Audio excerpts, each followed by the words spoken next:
हाँ जी, ये व्यू है जी बाबूसर टॉप का, जो कि सतह समुंदर से तकरीबन 13,700 मीटर ऊपर है।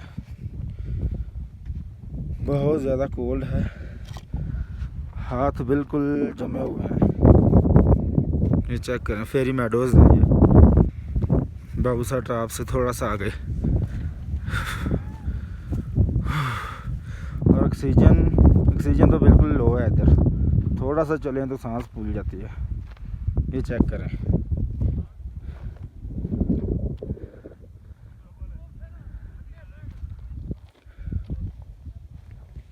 यहाँ से मैं आपको दिखाता हूँ आगे जी, ये नीचे का, ये नीचे ढलान है, ये नीचे देखो पत्थर ही पत्थर है।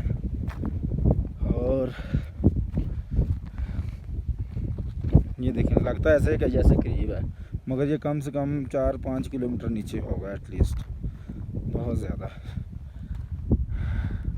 नीचे ये आबशार का पानी आ रहा है, ये फेरी मेडोज़ हैं,